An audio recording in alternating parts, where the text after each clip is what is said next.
Hello everyone, PS1 here with my first content video for my channel, but probably one of the best stories you'll ever hear. This is going to be part one of a many-part thing. I don't know, we'll figure it out as we go, but this is part one, and this is what I'm going to refer to as the setup stage. This is where I'm going to let you know the main players, you know, just the parts of the story that you need to take note of if you're going to keep watching. It goes for about 4 to 6 minutes. We'll figure it out. Well, there's some bad shots, but you know, whatever. So we need to learn about, first of all, the layout of the house. There's two parts of the house which this story unfolds. There's the front of the house, and then there's the backyard. All right, where the smokers can go. There's like a fire pit that's chill. So the front of the house is where the main majority of the drinking, shit talking, partying, you know, like drinking games, all that sort of stuff happens there. All right.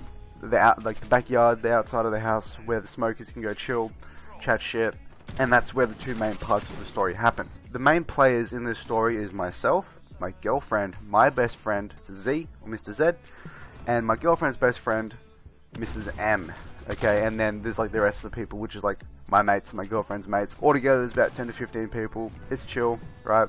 We just need to remember Mr. Z and Mrs. M because they are the main players. The order of arrival is important in this story because when you get to a party, you turn up, and when you turn up, that's when you start drinking. Typically, right? You don't wait for other people. You turn up, you start chatting shit to the hosts, which is my girlfriend and myself. So Mrs. M is the first person to turn up about half an hour before everybody else. Okay, and she turns up with a 1 liter bottle of rum and 2 bottles of Coke. All right, puts them in the fridge. But what we haven't noticed is in that first half an hour before anyone else turns up is the fact that she's gone through half of that bottle. She is absolutely fucked. She's blasted at this point.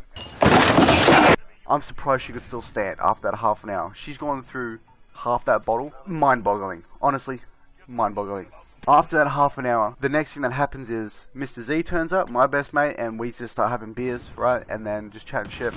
And then the rest of my friends turn up, the rest of my girlfriend's friends turn up, and then then there's the group, right? Then there's the group of people that are just mingling and chatting shit in the front part of the house. What happens next? My mate, who is a smoker, Mr. Z is a smoker, and Mrs. M is a smoker, right? And they're the only two people that smoke, which is just a factor in the story which cannot be overlooked because it's what makes this story so memorable. So he goes out to the back of the house, right, and he has a couple darts, right, and I go out with him. Like, I don't smoke, but you know, I'm just chatting to him. By the time I come back in, I've heard that Mrs. M has got a bit of a lady boner for Mr. Z.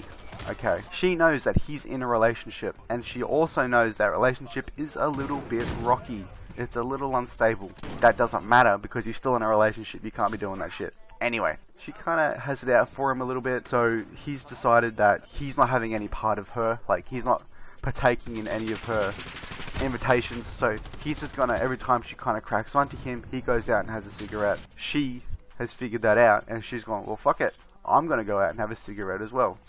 Now, this is gonna lead into part 2, but check this clip out.